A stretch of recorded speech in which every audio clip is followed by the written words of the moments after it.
Everything begins in a peaceful and cozy little village where, inside one of the homes, a family waits with great anticipation to discover which class the son will be blessed with, even though he doesn't seem nearly as excited as the rest. His little sister, however, is overjoyed, already certain that her brother Errol will receive the most powerful class of all. Their mother comments that, if that's true, he'll probably become very popular with the girls, but the jealous younger sister quickly argues that Errol is far too young to be thinking about such things. Their father adds that, at Errol's age, he himself was always surrounded by pretty girls, but none of this seems to impress his son, who remains distant from the conversation, even though the idea of being granted a class is also on his mind. In this world, the goddess blesses every human with a class upon reaching the age of 10. Along with it come the skills necessary to perform that role, which could range from being a mighty sorcerer to something as simple as a village baker. After the family gathering, the long-awaited day finally arrives. The ritual of blessing begins, and one of the community's priests steps forward in the town's temple, standing before a statue of the goddess. Soon, the first child is called to the stage. The priest touches his staff to the boy's forehead and immediately feels the power of flames, along with the scent of iron and hammer. With that, the boy is declared a blacksmith. As time goes on and the children present themselves one by one to receive their classes,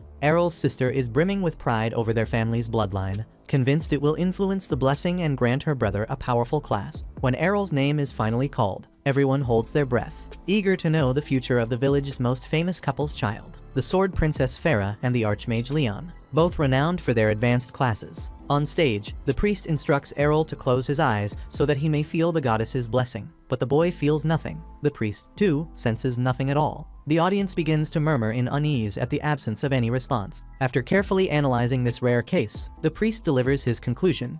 Errol is a child with no class. His sister protests in outrage, refusing to accept it, while his parents are left deeply disappointed. Afterward, Errol is back at home, practicing with a sword in the yard, while his parents try to console him. They explain that he doesn't need to worry about getting a job, since they will still work even after retirement. But Errol insists that he doesn't want to be a burden. His little sister, trying to act like the older one, promises to help him just as she always has. Frustrated at always being treated as pitiful, Errol calls his family together and makes one thing clear. He doesn't care about being classless. He has been studying fencing with his mother since childhood, and even if he didn't receive a class, he can still wield a sword. One day, his hard work will pay off. His mother is moved by his maturity at such a young age, and his father believes that Errol will be able to turn fate to his favor when he grows older, just as his sister has always believed her big brother is the best. Still tired of all the sentiment, Errol excuses himself and goes to the training grounds. When he arrives, two boys are sparring, each showing impressive sword techniques. They boast about how amazing it is to have a class, since they can feel strength flowing naturally from within. When Errol approaches, they immediately recognize him as the classless boy from the ritual and ask what he's doing there. Errol explains that he came to train like anyone else. One of them smirks, saying that as swordsmen they don't even need to train. Coming here is just to test their abilities. To prove it, he calls his partner back, and the two resume their duel, once again demonstrating a power Errol never had, and, in their eyes, never will. Each strike echoes through the air with such force that it feels as if two grown warriors were clashing rather than children. Watching carefully, Errol thinks to himself that the first technique any swordsman learns is basic fencing, which alone makes them skilled fighters. But he doesn't want to just stand by and watch. He calls out, challenging either of them to spar. The cockier boy bursts out laughing, mocking him, but Errol answers with confidence, saying it will still be a fair fight. Enraged by his certainty, the boy demands to know if Errol at least has the goddess's divine protection. Even without a class, Errol replies that he does. Divine protection is another blessing from the goddess, but unlike classes, it is granted to every human at birth. It is like an invisible web that surrounds the body and absorbs damage. Still, if one takes too many hits, the pain eventually comes through. Satisfied with that, the arrogant boy agrees to fight. Though Errol warns him to be ready to eat his words, the taunt makes him furious, and in a burst of anger, he charges before the duel is even officially started. Errol reacts swiftly, not only blocking the strike, but twisting his blade to break the boy's guard. This only fuels the boy's rage. He swings again, but Errol blocks once more. From then on, the fight is firmly under Errol's control. Unwilling to accept defeat, the arrogant boy calls his partner to join in, and the other quickly agrees. Errol narrowly avoids a cowardly strike from behind, but he doesn't complain. He relishes the challenge. Fighting two opponents his own age feels like useful training, especially compared to the countless beatings he's taken from his mother at home. In the heat of the fight, the arrogant boy scolds his partner for attacking poorly, which makes Errol wonder if people with classes ever learn teamwork. judging by the chaotic way they fight. Maybe they're easier prey than they think. Convinced of this, Errol steps forward and knocks down the scrawny one of the duo with a sharp blow of his sword's hilt to the chin. Now there's only the alpha left, the so-called final boss, who threatens his opponent with big words. But when it's time to prove himself, he trips over his own partner and leaves himself wide open. Errol smacks the back of his neck with the flat of the blade. He doesn't even use the edge. Otherwise, heads would have rolled. As if losing under those conditions wasn't humiliating enough, the pair still mutters that Errol cheated. Since they won't accept defeat, the three of them agree to a rematch. But before it can happen, another boy steps into the training grounds and tells the losers to cut it out because in a real battlefield, no enemy will care about the whining of two clowns. The cocky one immediately curses him, but his partner tells him to pipe down, since that redhead is serious trouble. The redhead approaches Errol and recognizes him as the son of Farah, the sword princess, pointing out that only her son could handle a blade with that kind of skill. Even so, he warns Errol not to let victory get to his head. Then, he challenges him to a duel, just to show this so-called classless boy what a true swordsman is capable of. The skinny one whispers to the cocky one that the redhead has ties to the captain of the guard, and the redhead himself confirms Captain Evans is his father. At the mention of that name, Errol remembers Evans as the man who once came to his house to call his mother out on a demon hunt. The son, however, looks nothing like him. The father's appearance was far harsher and worn. The redhead bristles at hearing his father's name and makes it clear that not only is the captain a master of the sword, he's also a respected leader among all. Still, the son can't understand how Errol's mother could be considered the #1 swordswoman of the village. Annoyed, he asks Errol if he agrees with that, and Errol replies without hesitation that his mother is, in fact, the most powerful person in the village. The redhead smirks, reminding him that children inherit the strength of their parents, and that's why he's going to beat the brat down and prove his family is far superior. Besides, he's been a swordsman for over a year and already mastered intermediate techniques. Surely, he'll wipe the floor with this kid. And since Errol has shown from the start that he's not the type to back away from a fight, the two clash right then and there. This duel is clearly a step above the last, impressing not only the previous rivals but also the redhead himself, who admits the match is more balanced than he expected. Still, he has a trump card up his sleeve. Meanwhile, Errol notices that his opponent's anger is making him sloppy. That recklessness could be a weakness. He takes advantage, deflecting a strike. He crouches low and goes in for a piercing counter with the enemy's guard wide open, but the redhead reacts instantly, unleashing his twin blade slash. Errol blocks the first strike, but the second slams into his divine protection. Clutching his wound, the boy can't understand how his rival managed to land 2 strikes at once. The redhead seizes the moment, sneering that a classless like Errol could never hope to defend against such a technique. Still, he admits the kid's got guts for even accepting the duel. Days later, Errol is jolted awake by the most annoying alarm clock on the face of the earth, his little sister.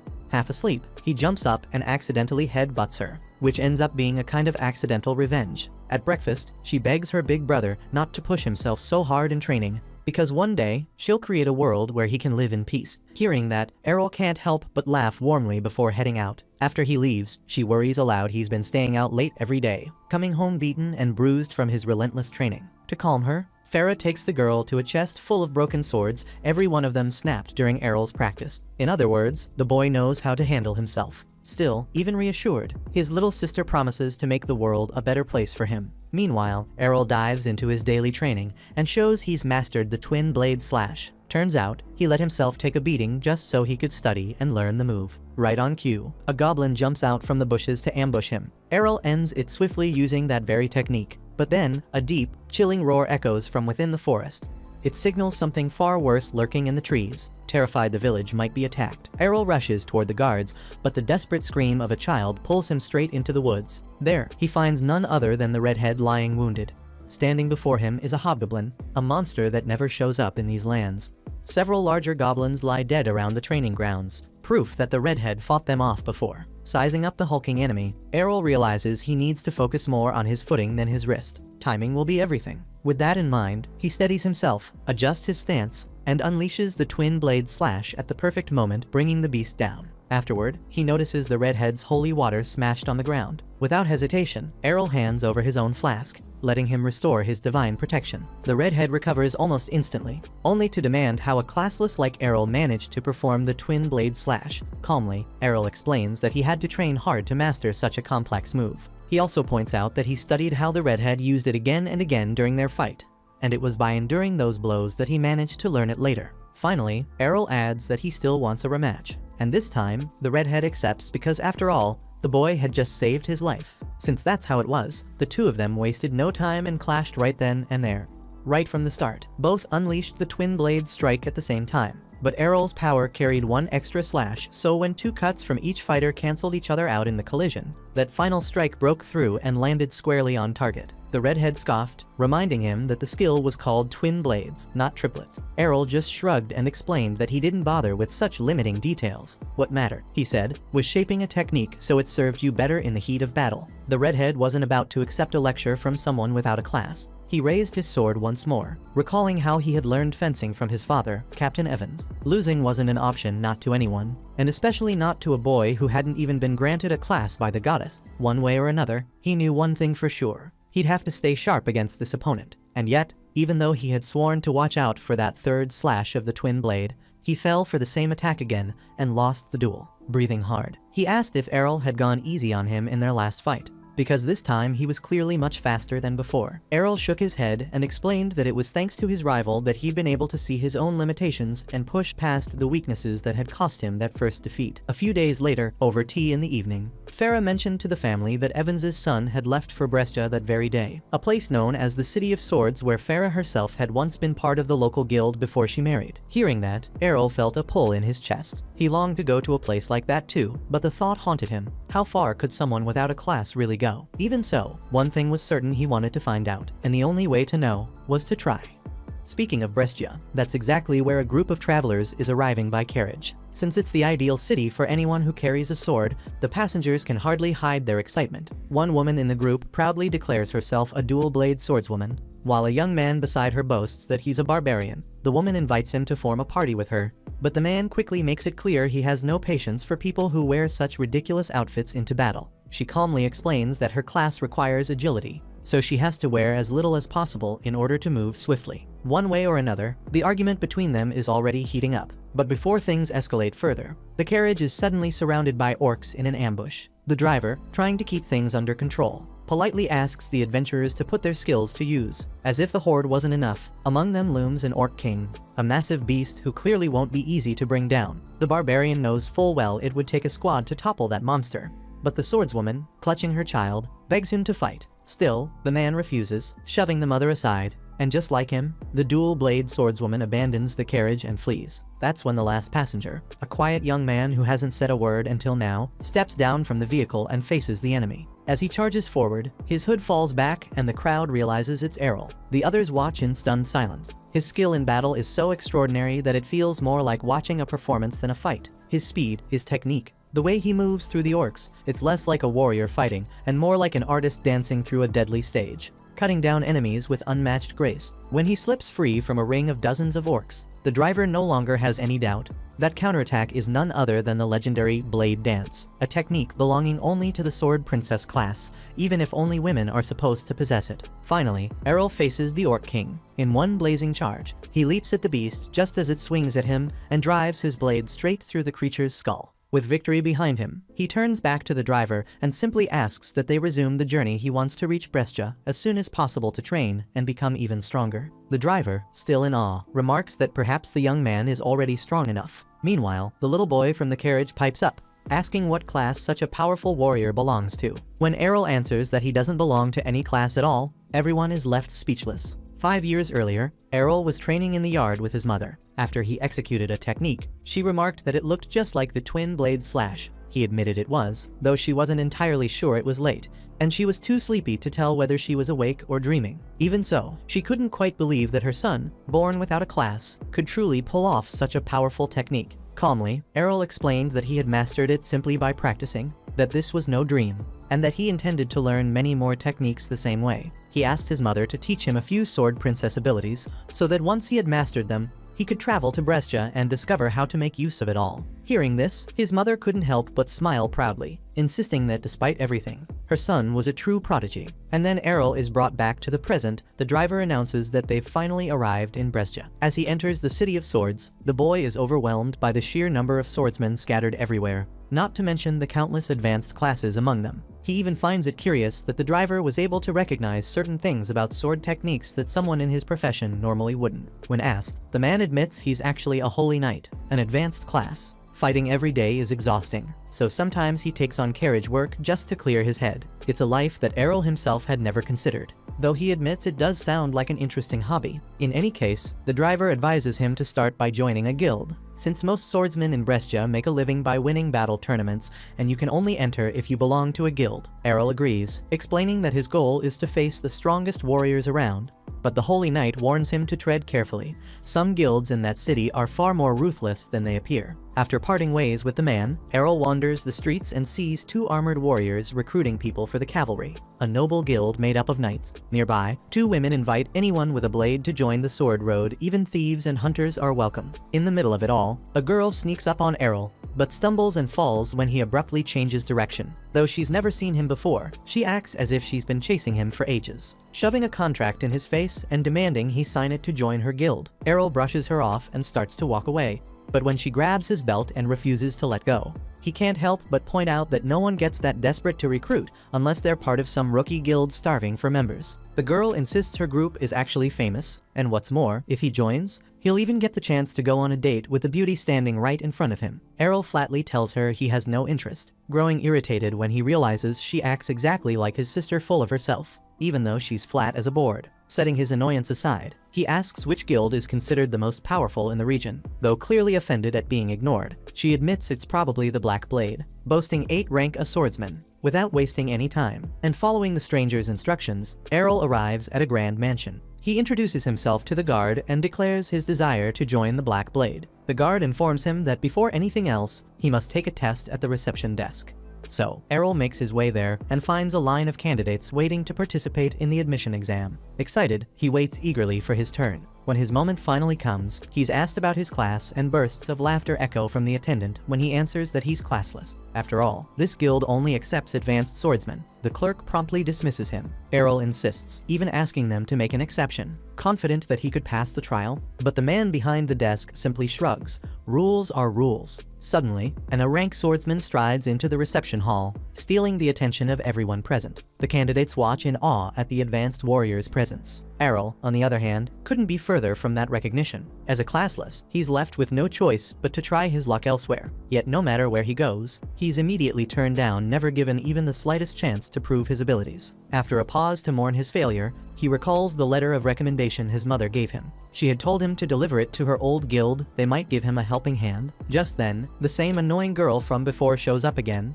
Realizing he still hasn't joined any guild, she renews her invitation for him to join her. This time, seeing that he's determined to refuse her to the bitter end, she actually kneels before him, begging him to accept. She even goes so far as to promise she'd lick his boots if he said yes. But Errol, unfazed, rejects her again and storms off without a second thought. Humiliated, but not defeated, the girl persists in her mission to recruit him. Since they're already near her guild's headquarters, she insists that at the very least he should pay them a visit. Errol is truly impressed by the sheer size of their guild hall, though it makes him wonder why such a place has so few members. Cornered, the girl admits the truth. This group is only a shadow of its former glory. Nowadays, they're among the weakest guilds in the city. Still, she swears their golden days will return. For as long as the King of Two Swords leads them, Dragon Fang will never die. That name makes Errol pause. His mother had once told him her guild was led by none other than the King of Two Swords himself, who had named the clan after one of his techniques, Dragon Fang. Realizing this was his mother's guild, Errol finally decides to join. He's led into a chamber, where the girl asks him to sit. There, slouched in a chair, is her father. She scolds him immediately for drinking again. Errol assumes this must be the King of Two Swords, though the man is missing his right arm, and speaking of him, he doesn't even give Errol a chance. He simply tells the boy to leave, saying the guild is doomed. Saddened by her father's pathetic state, the girl explains that once upon a time he had been one of the 2 greatest swordsmen in Brescia, but ever since he lost his arm, he drowned himself in reckless drinking. Because of that, she imagines Errol would want nothing to do with their guild. To her shock, though, he declares without hesitation that he'll join them mainly because no other guild will take him. Overjoyed, she brings out the contract once again. He signs it, and when she reads his information class, she assumes it's a joke, but Errol presents an official document proving otherwise. Still, she draws a sword from the wall and warns him to tear up the contract if he wants to live. After all, everyone knows that the bare minimum to join a guild is some basic swordsmanship, and this kid was standing there with such arrogant posture. She hadn't even considered he might really be classless. Their shouting draws another woman into the room. "Lilia, what on earth is going on?" she asks. Lilia runs to her, throws her arms around her, and vents her frustration. She thought she had found a perfect new recruit, but instead she brought home a useless classless. At those words, Rhaenyra studies Errol more closely and suddenly recognizes him. They had trained together in the same village as children. Errol racks his brain, he's sure he would remember a woman this beautiful. Unless, ironically, she's the child of Captain Evans, that obnoxious redhead rival of his childhood. Rhaenyra clarifies that Evans only had a daughter, and that daughter is her. She doesn't blame him for not recognizing her. After all, her hair has grown a lot since then. Errol smirks and says other things have grown too. If you catch his meaning. Lilia suddenly realizes this must be the very classless boy her friend once admitted she couldn't beat when they were younger. And speaking of which, Rhaenyra wastes no time. She challenges him to a rematch. On the training grounds, Rhaenyra begins the duel with the same skill she had used 5 years earlier, twin blade slash. Errol can't help but find it ironic, since she knows he can nullify that ability by repeating the same move. Yet when he tries it, her slash overpowers his and lands squarely. Rhaenyra declares she's far stronger now than she was back then, and she proves it by driving a sword into the ground, one 5 times heavier than any normal blade. Thanks to the brutal strength skill she wields as a mighty swordswoman, she's capable of crushing her opponent. With that, she charges forward and unleashes a flurry of heavy blows. Errol struggles to block them all. He realizes she's reached one of the advanced swordsman classes, and he knows he'll be defeated if he keeps letting himself take those hits. So, he pulls back to create distance. In his mind, if this is the speed she's working with, then he doesn't need to worry too much about being struck. Offended by the provocation, Rhaenyra charged at her target, dropped her guard, and landed a sword strike on him. However, that was only an illusion of her rival, who appeared behind the mighty swordswoman and slashed at her. Rhaenyra couldn't understand how that man had been able to use the shadow technique, a supreme ability that was difficult even for more advanced swordsmen. Taking advantage of his exceptional speed, he managed to strike his opponent once again. But because of her class, even when hit, she didn't lose her divine protection. Considering she possessed the courage skill, his attacks weren't strong enough to cause any real damage. In this situation, Errol resorted to the ability counterattack, a sword princess technique he had learned from his mother. Using this move, he managed to block one of Rhaenyra's strikes and win the duel. Ashamed of losing once again after insisting so much on a rematch, Rhaenyra was even more humiliated when she ran out of the training grounds, crying loudly. Finally, after his demonstration of strength, Errol was accepted into the group by Lilia, who decided to pretend she had believed in him from the very start. Now that he was in, the boy asked why the guild was in such terrible shape, and the girl whispered in his ear just how much money they owed to some strange folks. Even so, she promised they would turn things around soon, because a battle competition was about to begin, and they would take part in it to earn the money they needed. The reason Lilia had been so desperate to recruit a new member was that each guild needed at least 3 participants to enter the tournament. Assuming Rhaenyra would be one of the participants, Errol couldn't understand why such a talented swordswoman was stuck at this guild hall doing nothing. That's when Lilia explained that, back when she was a child and couldn't get accepted into any guild in the city, her father had extended his hand to the young woman. Since then, she felt indebted to the guild and stayed with them out of sheer loyalty, since no one else had accepted her. Aside from that, although she recognized her companion's strength, Lilia didn't seem very confident about winning the tournament, since the 3 of them would have to face a group of 5 opponents. Even so, Errol showed remarkable confidence and declared that this would be a great chance for him to refine his techniques after all. That was the very reason he had come to Brescia. Watching through the crack of the door, Lilia's father had been listening to the entire conversation until he decided to walk away after hearing the new Dragon Fang member's final words.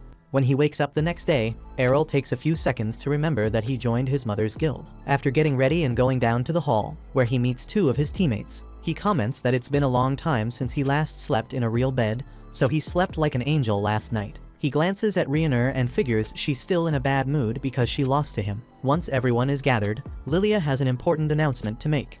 Now that the guild has reached the minimum number of members required to enter the championship, they will sign up for the competition this weekend. If they win, they'll earn the money they need to get the guild back on its feet. The competition is a knockout format, where one participant faces another in a one-on-one match, and the guild that runs out of fighters loses. The limit is 5 fighters per team, and the minimum is 3. In other words, everyone in that room are the Dragon's Fang adventurers who will take part. Rhaenyra thinks it's going to be very difficult, but Lilia assures her it won't be as hard as it sounds, because they have 2 B-rank swordsmen on the team. While it's rare to find an opponent of a rank, Errol asks what this rank thing is about, and Rhaenyra, a bit annoyed that he doesn't even know that, explains that the rank represents a swordsman's individual strength. Lilia adds that there are 4 ranks, from D to A, and that out of 500 swordsmen in Brescia, only about 20 are at the top rank. She says both she and Rhaenyra are B rank, and since Errol defeated Rhaenyra, He probably is too. If they don't face any ranks in the tournament, they can definitely take the title. The matchups will be announced at the Coliseum soon, so Lilia decides to go there now to see who they'll be facing. After the girl leaves, Rhaenyra goes out to train, and Errol calls her by her name in a casual way, which irritates her. Ignoring her annoyance, he asks what other abilities she has besides brute strength. Reluctantly, the woman reveals that she possesses courage, which reduces divine protection consumption. Wanting to learn that technique, Errol stands up, grabs the girl's hand, and asks her to beat him up with her sword. Rhaenyra refuses, but the guy insists that this is their chance to get closer. Imagining the situation, the swordswoman doesn't understand how that could bring them closer. So, realizing he didn't explain it properly, Errol tells her he needs to take hits in order to recreate the state of courage, that is, the ability to endure more damage, since the way to train it is by taking blows without using divine protection. Rhaenyra takes offense, saying that abilities are blessings from the goddess and can't be learned or bought.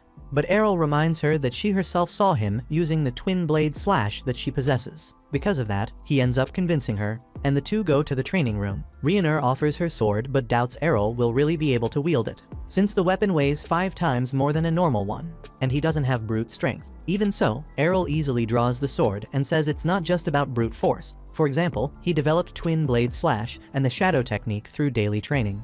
And the fact that he's lifting such a heavy sword should be proof that perseverance beats talent. If effort means nothing, Rhaenyra admits with frustration that she's just an ordinary swordswoman. Either way, she agrees to train him, as long as he doesn't cry during it because she won't go easy. Errol replies that he feels great having such a strong woman in the same group, so the girl hits him with the sheath. Meanwhile, Lilia arrives back at the guild headquarters, running like crazy. When she finds her friends, she delivers the bad news she just found out at the Coliseum. They'll be facing the most powerful guild in the city, Black Blade, which has no less than 8 rank swordsmen, and their leader, Jorg, is as devious as a snake. Even so, Lilia doesn't want to back down now, so all that's left is for them to train like mad until the day of the competition. Then, looking at her teammates, she almost loses it when she realizes that Rhaenyra probably left Errol with a permanent injury just days before the tournament. A few days later, injured or not, Errol goes to the competition. It's the big day. In front of the Coliseum, the trio hears 2 townsmen talking about the match between Dragon's Fang and Black Blade. Since Dragon's Fang hasn't fought in a long time, everyone's betting on their rivals. Lilia gets furious and tries to go after them, but Rhaenyra holds her back. Errol didn't know you could bet on this kind of competition, and Lilia grumbles that their odds are 20-1 now. In other words, nobody believes in them, but if they win, they'll win a fortune. Confident in victory, the girl basically bet everything on them, even mortgaging the house and borrowing money to do it. If they win, Dragon's Fang will become extremely rich and never again be called a failed guild. Rhaenyra points out that things will get even worse if they lose, but Lilia is so obsessed that she promises to go on a wild quest for glory on the battlefield to restore the guild's former fame. Hearing their conversation, a man laughs, amused by the way the girl defends her father's guild. Lilia frowns when she realizes it's Jorg himself, the leader of Black Blade. Jorg comments that the rivals even recruited a classless guy to their team, and, ironically, says he's not there to mock them but to support them, since it's sad to see his old rival doing so poorly. In fact, he says, that's why he arranged this match between their 2 guilds. It'll be a great chance for Lilia and her dear Dragon's Fang to make a lot of money by winning the fight. All she has to do is defeat the several rank swordsmen waiting on the other side of the ring. The leader of the Black Blade lets out a laugh as he says that,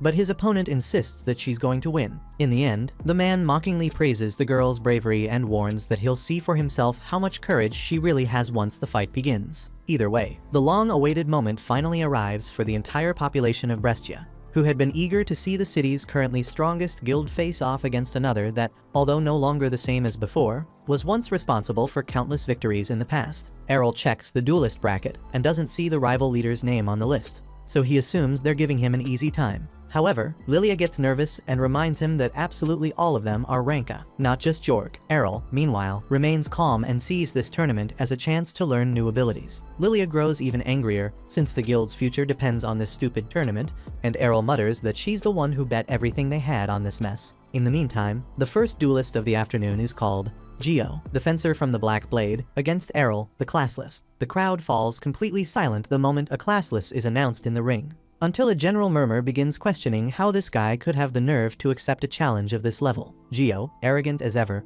grumbles that he shouldn't have to face someone so weak, being rank A, and that he'd rather 1,000 times be having fun with the girls from the rival group. Still, he's not the one who chooses the duels, So when the match begins, the fencer uses blink of an eye and extremely fast lunge to strike and pierce his sword through his opponent's torso. However, Errol had only placed a shadow of himself as bait, and now that Gio looks around, there are more shadows spread across the battlefield. Even so, the member of the Black Blade is sure he can finish them all at once, but he didn't expect his opponent to be able to summon 4 shadows at the same time, which overwhelms him. With a clever attack from the enemy's blind spot, Errol manages to approach in the middle of the confusion and hit Gio squarely with a thrust. In disbelief, Gio slowly falls to the ground, while Errol calmly points out that 4 shadows at once isn't much, since his mother can summon 5 when she's not even trying. When the announcer declares the classless as the winner, the crowd goes wild, while Rioner can hardly believe that this boy managed to defeat a swordsman so easily. As for Errol, after managing to imitate his opponent's thrust,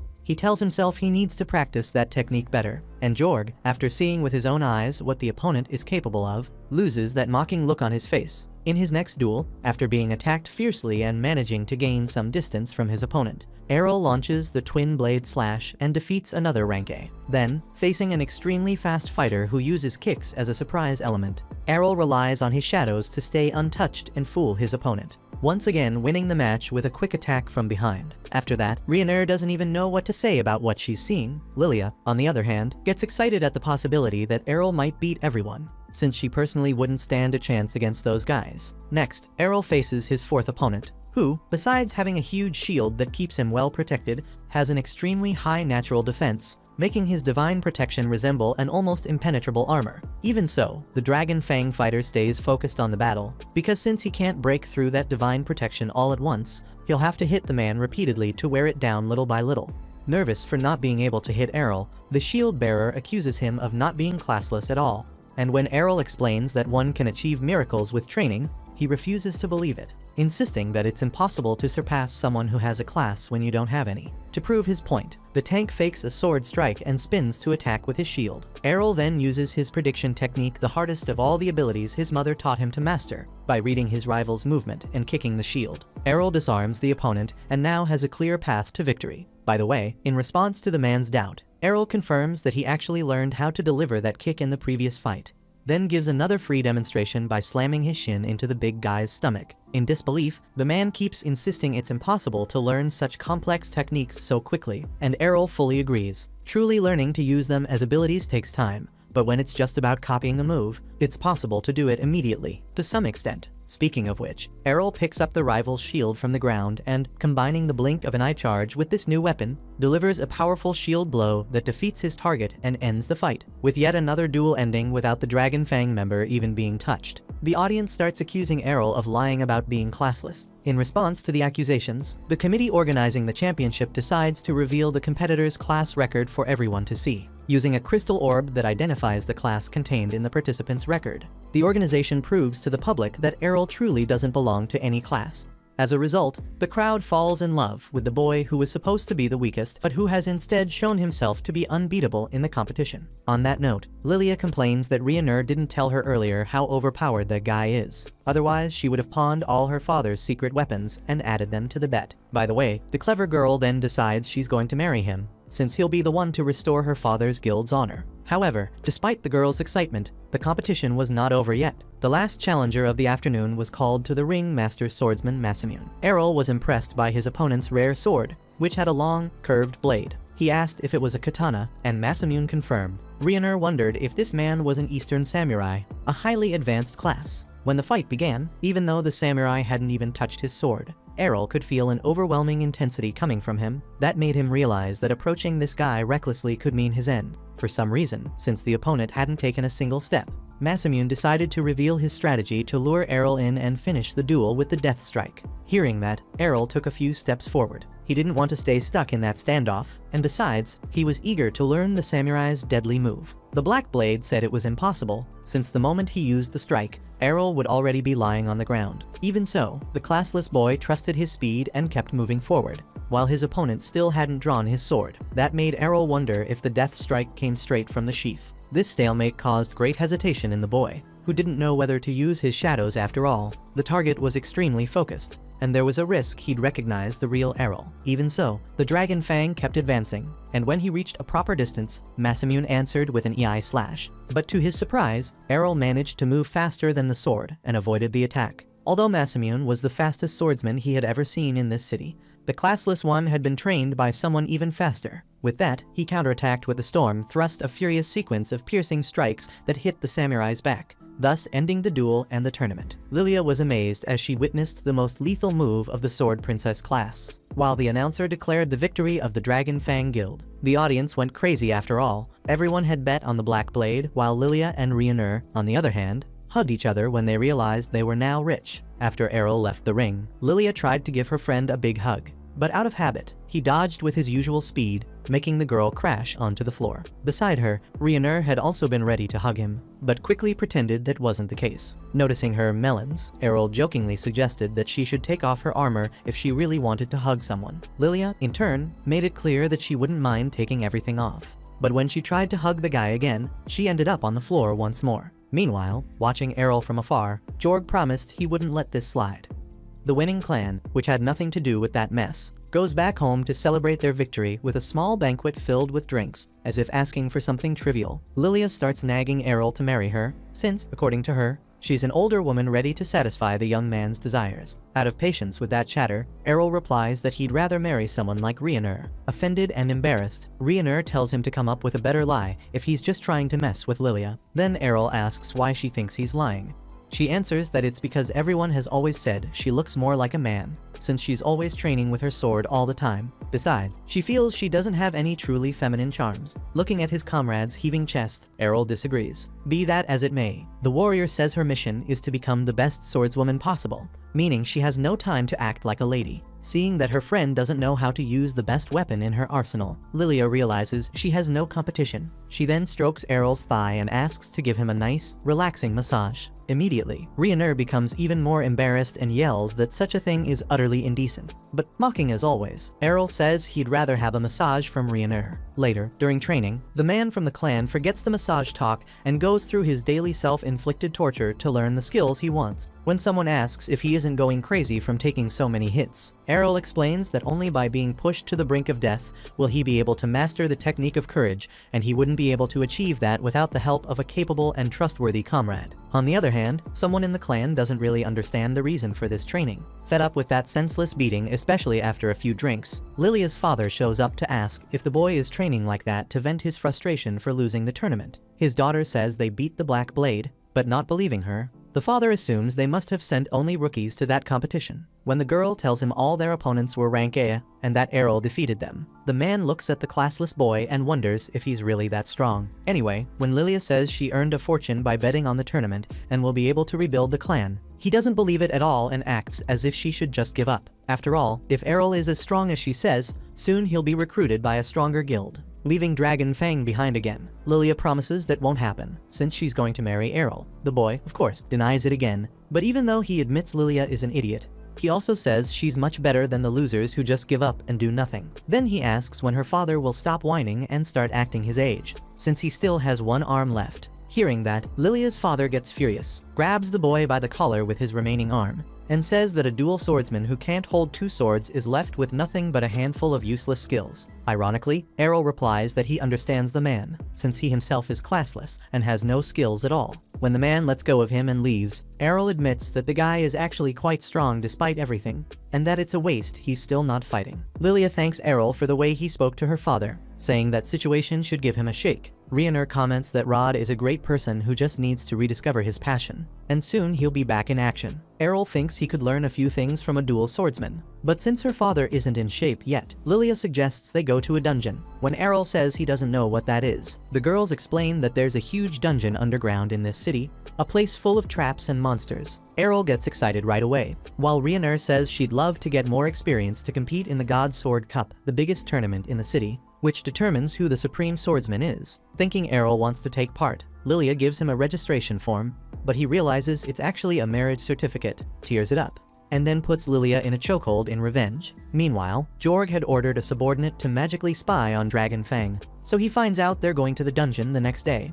He prepares an ambush and plans to make it look like just another dungeon accident. The next morning, Lilia goes to Errol's bed in her pajamas to give him a good morning kiss, but the boy wakes up and holds her head away to keep her back. Furious, the woman demands to know how he can reject a beautiful maiden like her. who's been practicing throwing herself at his feet. Out of patience, the man ties her to the bed and leaves her talking to herself. Then he knocks on Rhaenyr's door, and when he's allowed in, he's about to ask her for something until he notices she's still asleep, talking as if she were speaking to her father, proudly saying she's a power swordswoman like him. Errol laughs at how much of a daddy's girl she is, while Rod shows up at the boy's room because of all the noise and starts arguing with his daughter, who's tied to another man's bed wearing only her sleepwear. Later, the trio arrives at the entrance to the city's dungeon. Errol thought the place would look more like a dark cave, but there are tons of people there. Rhaenyr explains it's because the Godsword Cup is coming up, and everyone wants to be ready. Soon, the group arrives at a teleportation device that can take a person to any floor of the labyrinth they want,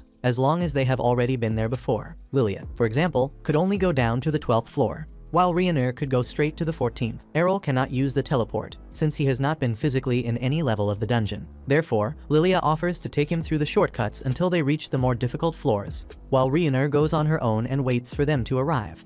That said, Lilia drags the man into the dungeon, but he makes it clear that he would rather go with Rhaenyr. In the end, the three of them end up entering together, and right at the entrance, they come across two monsters known as living armors. Right from the start, Errol is almost surprised by the speed of the creatures, since they wear heavy armor. However, the human believes that they are no match for him, so he decapitates the enemy and imagines he has won the duel. Nevertheless, the living armor returns to combat even without a head. Rhaenyr explains that these things are moved by the magical energy of the cave and do not feel pain, so the classless man cuts the enemy's legs and immobilizes it. When Rhaenyr defeats the second one, the boy notices that the living armors have stopped moving, so his companion explains that soon they will regenerate and fight again. Errol states that this is perfect for training. Lilia points out that the fight was way too easy, and the boy is forced to note that she did absolutely nothing. While the girl justifies herself saying that her partners were too quick on the trigger, the boy wants to know which class she belongs to. Full of pride, she declares herself a fencer and offers to teach any technique her companion wants to learn. However, since fencer is the class below sword princess,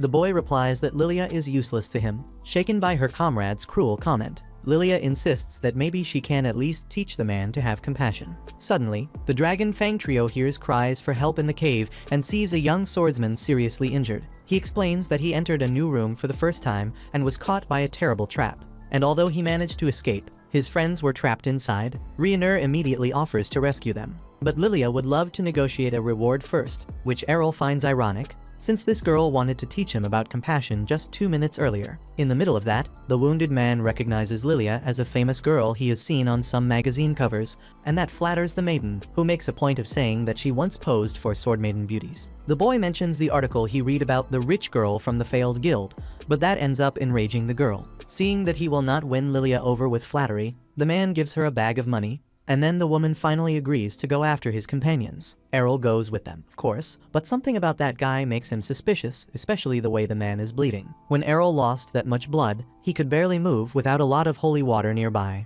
so he assumes that this swordsman's wounds are fake. Anyway, the classless man prefers to stay quiet, as he is sure this will be fun. Further ahead, they reach the entrance to the hidden room. The supposedly wounded boy presses a few bricks on the wall, which triggers a secret opening that gives access to the place. However, the man's friends are not inside, which puts Errol on alert. On the other hand, Lilia sees a gold coin next to a pool of blood and runs to grab it, which ends up activating a teleport trap. The swindler mocks that Lilia is as petty as the rumors say, then closes the entrance and apologizes for what he is about to do. After all, it is just his job. However, to his surprise, the trap spreads until it reaches him, teleporting all 4 of them somewhere else. When they realize it, the Dragon Fang trio is in a place never seen before, and Rhaenyr assumes it is a floor even lower than the 14th. Lilia, in turn, is worried about going after the man who set them up. But as she stands up, she ends up kicking the gold coin, which rolls to the center of the room and starts emitting an intense light. Summoning a monster with a threatening appearance, the swordsman who tricked the trio explains that the idea was to throw them alone onto this last floor, where sword gods are lurking. Without delay, the creature fires a beam of energy through a sword strike, and that power almost destroys the entire wall of the room. The girls ask what the hell that is, and Errol explains that it is the Divine Air Slash, a long-range sword god technique. Speaking of range, the enemy crosses the distance to Errol in just 1 second, as if it could teleport. The human blocks the strike, but is thrown against the wall by the immense pressure imposed by the armored opponent. The girls worry that this is the end, but the truth is that, in the end, it was worth it that Errol insisted so much on learning courage, since the blow barely affected his divine protection. When the boy manages to push the opponent away and strike back with a sword swing, the monster escapes using Divine Step, a superior version of Lightning Rush. In other words, this knight is undoubtedly from a very advanced sword god class, which is a great chance for Errol to test his abilities. The girls and the swindler look at the boy in disbelief, while Errol quickly charges forward, replicating Divine Step and starting a sequence of fast attacks. The knight responds with a skill that throws everyone to the ground with the weight of gravity, except for Errol, who remains standing. The classless man remembers when one day he was trained by his mother precisely against that kind of technique. At the time, she was surprised that he managed to stay on his feet. According to the woman, after freezing the opponent with Divine Presence, you must strike them with Infinite Break, that high-speed slashing attack. Knowing he was the one who would serve as a punching bag, the son asked his mother to control the strength of her ability, something she doesn't know how to do. After promising she would try, the sword princess attacked with overwhelming power. Thinking about it now, the man thanks his mother for having taught him in the most rigorous way possible, because today Errol is able to move under the pressure of Divine Presence. Without delay, the human picks up the gold coin from the floor and cuts it in half, then attacks with Infinite Break, but before reaching his opponent, he destroys himself. While the winner drinks holy water to recover, the girls ask how he can use that sword god ability, since they have never seen anyone from that class in their entire lives. Errol then reveals that his mother was actually a goddess of the sword and was only pretending to be a princess of the sword because she hates attracting attention. With that said, another teleportation spell appears in the room, allowing the swordsman to leave. Lilia even calls the guy who had tricked them to go as well. He thought he would be punished for what he did, but since Errol seems satisfied with the fight he had, the girl decides to let it slide. Meanwhile, in a tavern, Rod reflects on Errol's words back in the training room when he said the man still had one arm left. Suddenly, he hears the loud conversation of the group of the boy who had tricked Dragon Fang in the dungeon. They were boasting about having made easy money from some fools, and when it came to their partner Deal, who had almost died on that mission, they just laughed since they had expanded the range of the teleport trap on purpose to throw him in and keep a larger share of the profit. Then, when one of the bandits mocks the ridiculous end of the Dragon Fang Guild, Rod stands up from his chair and asks to hear a bit more of that interesting story. He is quickly recognized as the founder of Dragon Fang. He throws a punch that smashes the boy's table and demands to know what those frauds did to his daughter. In the middle of that, Jorg arrives, accusing Rod of always being loud and troublesome. Knowing what kind of man he is, Rod accuses him of having plotted all this.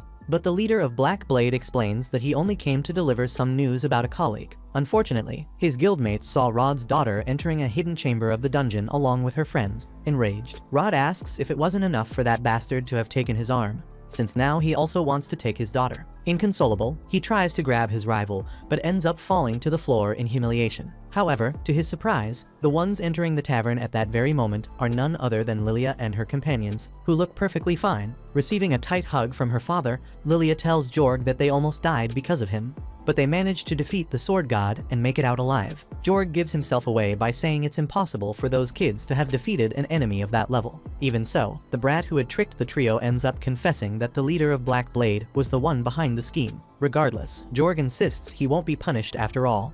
The law says everyone is responsible for their own safety inside the dungeon. On the other hand, as he walks away from his enemies, he destroys everything around him out of anger for not having killed those brats. The sword princess has vanished, and he defeated the King of Two Swords, which practically put the crown of strongest guild on his head. But now, he has to compete with some classless guy capable of going head-to-head with a mere sword god, meaning he'll once again live in the shadow of other prodigies. Feeling the human's wrath, a dark sword resting in the room decides to grant Jorg a wish. Sometime later, while watching the preliminaries of the God Sword Cup, Lilia grumbles that she'll be left out of the main event for yet another year. After all, she ended up in the same bracket as Errol, and there's no way she's not getting crushed. Errol shows up, surprised there are even preliminaries in this tournament, and Rioner explains that too many people signed up, so the main event is reserved for the winners of each qualifying block. Hearing that, Errol tells his friend not to be too upset after all. Just making it this far is already an achievement for someone at her level. Lilia doesn't find that very comforting, though Rioner, on the other hand, is in the opposite bracket. But she still notices some strong opponents she'll have to face. Even so, she's confident she'll get through the first round and make her father proud. Feeling the mood, Lilia decides to stop chickening out and promises not to throw in the towel. That's why the three of them head to a dungeon to train that very same day. When Errol asks if he really has to go, she replies yes, someone has to be there to save the day in case things go sideways. Hearing that last part, Rod walks up to them and warns everyone to be careful inside the dungeon, especially since no one knows when Jorg might set another trap for Dragonfang. Looking at her father's missing arm, a wound caused by Jorg, his daughter nods, promising to stay alert. Rod then turns to Errol, admitting the boy might think it's a little late for him to play the protective father, but he's determined to quit drinking and get his life back on track. Days pass, and soon the great moment arrives, the preliminaries of the God's Sword Cup. Once again, the arena in Brescia is packed with townspeople eager to watch the most anticipated event of the year. But despite all the excitement and high hopes, Errol finds Lilia sitting alone, upset after losing and being knocked out of the competition. He feels bad for her, he'd really wanted to face her later on, but she scoffs, saying she's not buying any of his consolation talk. Still, she points out that the next match is the final round. And since Errol is still standing, he'd better keep his guard up at all times. His opponent has some very unique abilities and deserves his full attention. Errol insists he's seen it all in the dungeon, but Lilia reminds him that everything he's faced so far were just swordsman techniques. His new opponent's moves, on the other hand, come from her class, a magic swordsman, who can enchant her own blade with spells. Errol finds it strange that they'd let a mage enter a sword fighting competition, but Lilia explains that the class doesn't matter, the only requirement is being registered with a guild. Fair enough, he admits. He's got no class at all, and he's still in the tournament. Just then, the announcer calls the next contestants to the arena. Errol meets his opponent, the magic swordsman herself. Before the fight even starts, she makes it clear that her class is perfectly legitimate and fair. So she doesn't want to hear any excuses like, "It's easy when you use magic," if he loses. Errol laughs it off, saying it's fine, may the best one win. The battle begins. The woman immediately launches several fireballs, forcing Errol to dodge with difficulty and even use his sword to deflect the ones he can't avoid. Still, he manages to get through her barrage and counter with a lunge, but she blocks with her sword in her right hand while casting more spells with her left, keeping him constantly on the defensive. Confident, the magic swordsman declares she can't be defeated. Errol replies that she may have a wide range of skills, but she's not a master of any of them. Offended by his arrogance, the woman enchants her sword with fire to teach him a lesson. Using a massive whip of flames, she lashes out across the entire arena, her wild, unpredictable movements making it harder and harder to read her attacks. Even so, after observing her rhythm and finding his openings, Errol defends more efficiently and calmly notes that her swordsmanship is, at best, about the same level as Lilia's. Enraged by the insult, she swings harder, but Errol responds with twin blade slash, unleashing a gust of wind strong enough to snuff out the fire coating her sword. Then, with lightning rush, he closes the distance in a flash and knocks her out cold with a blow to the neck. Thanking her for showing him another interesting technique, Errol sheathes his sword as the announcer proclaims him the winner of the 4th bracket. Maybe, he thinks, with the right kind of training, he could even learn to use magic someday. A few days later, Lilia tries to wake her father up to go watch Errol in the main event, but the man refuses to get out of bed. She reminds him that guilds with members in the final rounds get the best seats in the stands, but when that doesn't work, she teases him, asking if he's scared of Jorg. That does the trick. Rod bolts upright, shouting for her to shut her mouth. He mentions he picked up his sword yesterday and realized it's so rusty he'd have trouble winning the God's Sword Cup himself. Annoyed by his fake humility, Lilia snaps back, asking if he even knows how it feels for people who can't even qualify for the main event. And no matter what he says, she's not taking no for an answer, even if she has to drag him there tied up. He's going to that tournament. On their way to the arena, Lilia admits that, even though her father pretends not to care about the cup, he still sneaks in sometimes to watch the matches. She recalls one day, while training with Rionur, Rod disarmed his student during a spar and told her that, even though she still had a long way to go, she was improving every day and should keep pushing forward. In other words, her master loves seeing his pupils rise through the ranks. There's no way he'd miss seeing Rionur compete in the most important championship in town. Smiling, Rod replies that his daughter is just like her mother. Meanwhile, while waiting for her turn to fight, Rionur looks a little tense, so much that Errol notices it and goes to see how she's doing. She admits she's nervous. After all, this tournament is very important for any swordsman. Besides, in the main event, you can't know who you'll face until the time comes, which makes her even more anxious, since it's impossible to plan a strategy. Errol jokes that the girl is just afraid of facing him in the next round, so Rionur tries to punch him in the face, which he easily blocks. In the middle of that, the next competitors to enter the arena are announced. Last year's champion, the Sword Emperor, Jorg against the classless one, Errol. When she sees her partner stand up to go, Rionur impulsively grabs his hand and wishes him luck. When the boy steps into the arena, Lilia appears close to him in the stands and tells him to kick that miserable snake's ass. Speaking of snake, when Errol looks at his opponent's appearance, he sees that Jorg is in a beast-like transformation, almost feral, with a horn on his forehead. Noticing the sword the enemy is holding, Rod tells Errol to stay far away from him, because he's holding the worst weapon imaginable. Lilia asks what he means, and her father explains that this sword contains a powerful demon sealed inside it. Surprised that someone recognized the weapon, Jorg asks if Rod belongs to the Imperial Court, and Lilia is confused because that man doesn't seem to recognize her father. To Rod, that makes it clear that Jorg has been possessed by the demon, since, according to legend, the weapon that the God of the Blade used to defeat that demon was cursed, and for that very reason, it should be kept under strong guard in the royal repository. With a smile on his face, the demon confirms that he broke the seal that kept him trapped inside the sword. He waited hundreds of years, until everyone who remembered that legend had died, and the story was forgotten. The monster knew that one day someone would seek his power, so all he had to do was be patient and wait to be released. His name is Duagelda, and he is ready to once again bring chaos wherever he goes. Rhaenyra rushes into the arena when she remembers that Duagelda is a demon once summoned by an evil entity in ancient times. In fact, the crowd in the stands also seems to recall the story, even though everyone thought it was only a myth. When the truth is revealed before their eyes, despair can be seen in each person's gaze, and soon the stands, once full of excited citizens, begin to empty as the terrified crowd flees. The fear coming from humans sounds like music to the demon's ears, but that alone isn't enough to make up for all the boredom he endured through the years. To increase the people's suffering, Duagelda summons a magic circle that expands and, through a dark miasma, forms a magical shield surrounding the arena, preventing anyone from leaving. Thrilled to have trapped the humans inside like rats, the entity can't wait to do whatever he wants with them. Even so, not everyone reacts to his presence with fear. In front of him, for instance, stands a young human who dares to challenge his supreme power. In response, Errol says he brought his sword because he's confident he can defeat the demon. Duagelda doesn't understand what he's talking about, so Errol reminds him that a long time ago the demon was defeated by the God of the Blade, therefore he's not invincible. The enemy admits that's true, but from the memories of the human he once possessed, Duagelda can say that the God of the Blade is no longer among the living, which means there is no living being capable of defeating him now. To that, Errol corrects the opponent on 2 points. First, the God of the Blade still exists, she's his mother, though he doesn't reveal that.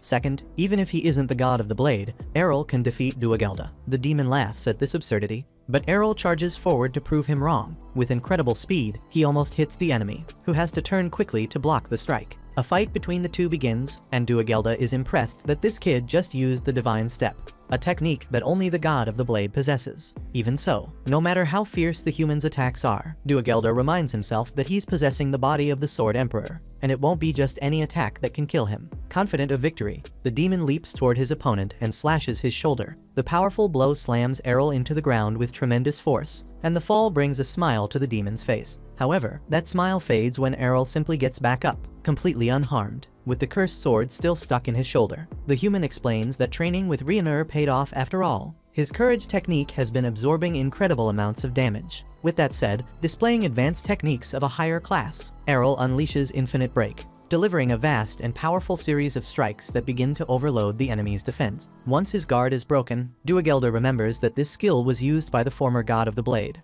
which makes him believe that this boy is the god himself. Errol denies it and reaffirms that he's just a mere classless one. Then, he strikes with his sword, sending Duagelda violently flying upward and crashing down hard, raising a huge cloud of dust across the arena. As the dust settles, everyone wonders if the monster is really dead. Examining the body up close, Errol figures that, judging by the wounds and the lack of divine protection, Duagelda is probably out of the fight. Facing the young classless one's victory against such a powerful enemy, the crowd goes wild and praises Errol with admiration like never before. However, after so many years trapped inside a sword, Duagelda refuses to lose that easily. But since he really is too weak to fight, he needs to focus on escaping from that brat and waiting in a safe place until he can regain his full strength. His only option to flee is to transfer himself to some human in the arena, someone who has enough physical strength to make a clean escape. Looking around, Duagelda decides that Rod is the right person for that. At the same time, Lilia is overjoyed that everything worked out. Although Rhaenyra isn't as cheerful, since the championship will probably be cancelled because of the arena's destruction.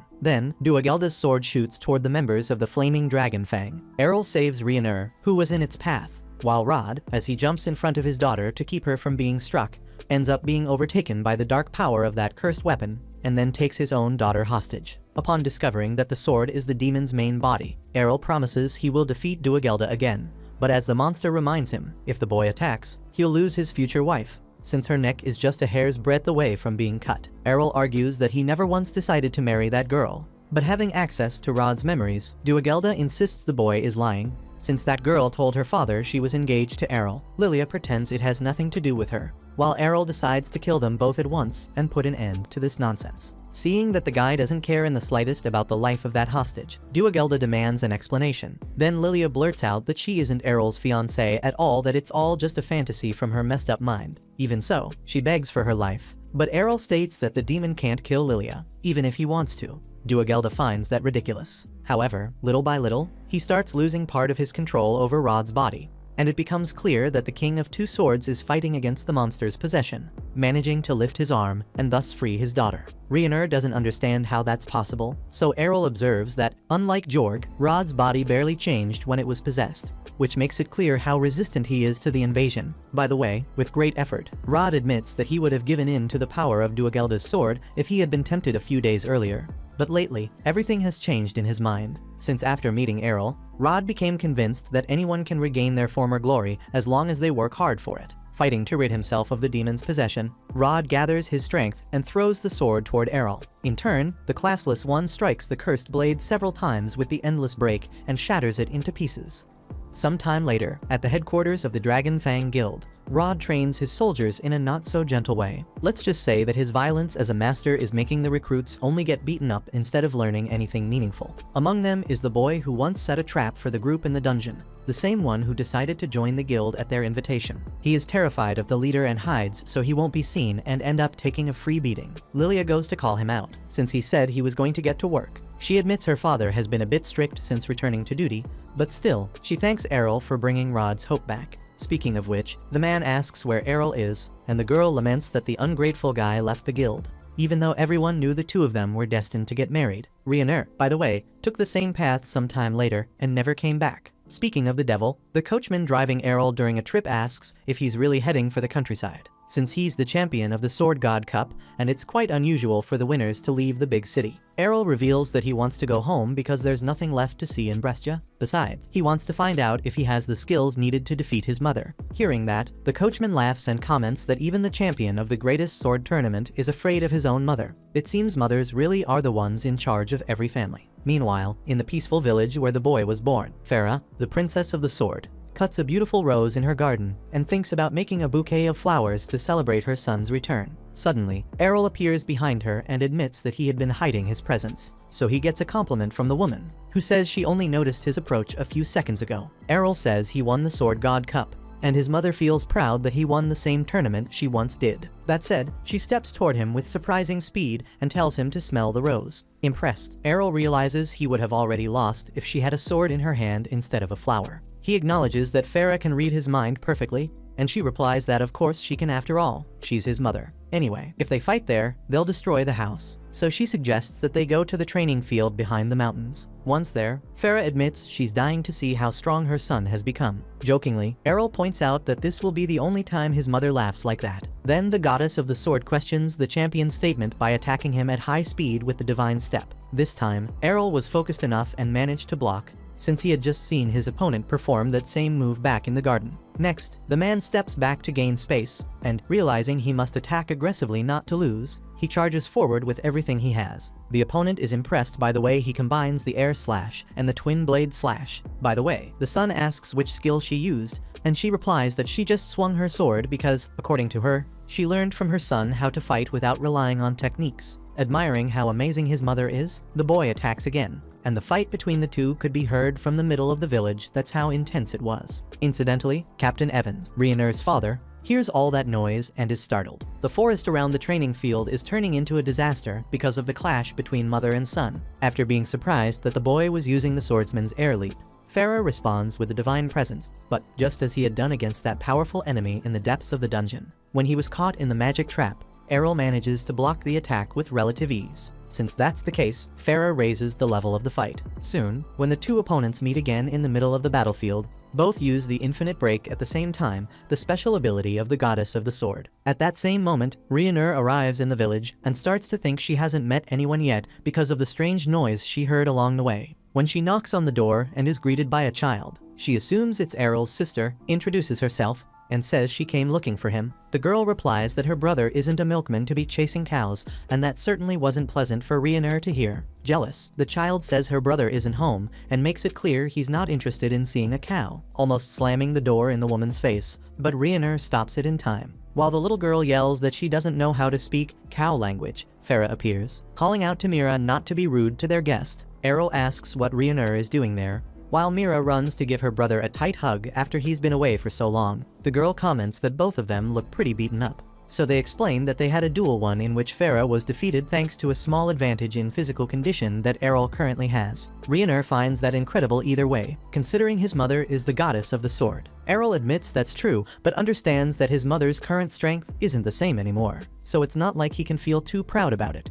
Farah grumbles that she's still as young as ever and asks her son to introduce the young lady standing before her. So, everyone goes inside for an afternoon snack, and Farah shows great interest in hearing what happened in the City of Swords, although she seems even more curious to know how the couple fell in love. Mira yells that she's not interested in hearing about a cow's life, and Errol says that the two of them used to live together. Rhaenyra hurries to explain that they were from the same guild before the kid has a heart attack at the table, and adds that he came to the village because Errol left so suddenly and without saying goodbye. He explains that he had already learned all the techniques he thought he should, and that it seemed enough to move on. The girl stands there looking awkward after such a cold answer, and Farah asks if the girl walked all that way just because she was worried about Errol. Rhaenyra says no, since she also lives in the village and, to be honest, she really hopes that the goddess of the sword will become her mentor. In the middle of that, Captain Evans runs into the woman's house, asking for help with an urgent matter. According to him, mysterious rumbling sounds had been heard in the western mountains a short while ago,